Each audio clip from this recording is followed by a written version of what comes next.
Alors, une sombre affaire dans le monde du cinéma. Alec Baldwin a tiré sur le tournage d'un film avec une arme qui était normalement à blanc. Et ben, au final, il y avait des vraies balles dedans. Donc, qu'est-ce qui s'est passé? Voyons donc, quand même. Là, c'est quand même incroyable. Stupeur Hollywood, l'acteur Alec Baldwin, 63 ans, a tiré avec une arme à feu sur deux membres du staff du western Rust en tournage au Nouveau-Mexique ce jeudi 21 octobre, tuant une personne et en blessant une autre. Le drame s'est déroulé dans un ranch couramment utilisé pour le cinéma. Selon le déroulé des faits, détaillé brièvement par les services du shérif du comté de Santa Fe dans un communiqué transmis à l'AFP.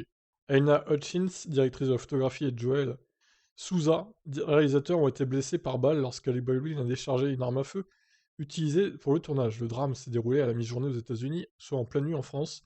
Les policiers ont été appelés sur place vers 13h50 heure locale, soit 21h50 en France. Aina Hutchins, directeur de la photographie, a été évacuée par hélicoptère vers un hôpital voisin, où elle a été déclarée morte par les médecins.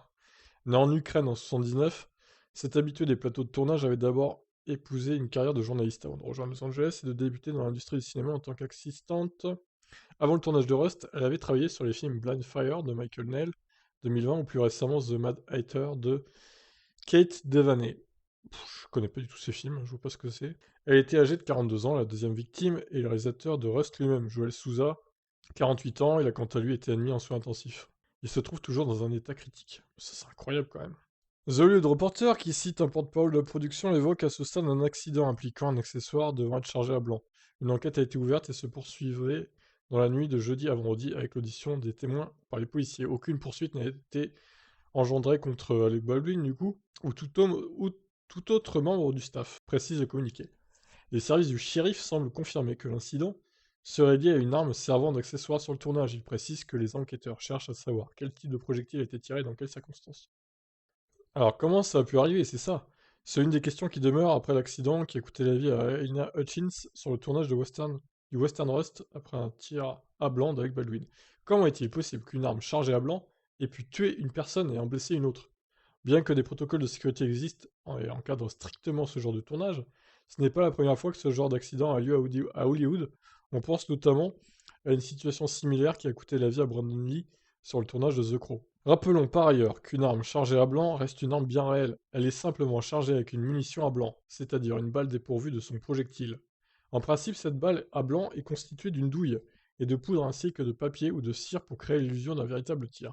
Ça n'en fait pas cela n'en fait pas cependant un tir sans danger, car l'explosion monte à très haute température et peut être donc périlleuse. D'où le fait que ces séquences de tournage doivent être sérieusement encadrées. En ce qui concerne l'incident sur le tournage de Rust, l'enquête doit faire la lumière sur ce qui s'est passé réellement. Monsieur Baldwin a été interrogé par des policiers, a indiqué à l'AFP le porte-parole du shérif de Santa Fe, donc Juan Rios. Il a fourni des déclarations et a répondu à certaines questions. Il s'est présenté volontairement et a quitté l'immeuble après la fin des interrogatoires. Aucune poursuite n'a été engagée et aucune arrestation n'a été faite, a-t-il ajouté, alors que des médias locaux ont diffusé des photos de Baldwin dévasté. En marge de cette audition, plusieurs médias américains indiquent que c'est bien lui qui a appuyé sur la gâchette lors de l'accident et qu'une scène était en train d'être tournée ou répétée. Dans le Western Rust, Alec Baldwin devait incarner le célèbre hors-la-loi Harland Rust, qui a permis à son petit-fils, reconnu coupable d'un meurtre accidentel et condamné à la pendaison, de s'évader. Un meurtre accidentel, alors là, l'ironie est totale, quoi. C'est fou, ça. Bon, bah, je crois que le film va être annulé, hein, du coup, hein. Je vois pas comment il pourrait... je vois pas comment il pourrait continuer le tournage, hein, de ce film, du coup... ouais. Ouais, il pleure, hein, forcément, il est dévasté. C'est terrible pour Alec Baldwin, hein. C'est un grand acteur, Alec Baldwin. Bon, il a un peu vieilli, forcément. Maintenant, s'il est plus l'acteur qu'il était, je pense qu'il fait plus trop de films, on va dire, qui marchent, quoi. Mais bon, au final, ça reste un acteur très compétent. Et là, c'est un coup dur, hein, pour sa carrière, hein, franchement. C'est fou cette histoire quand même.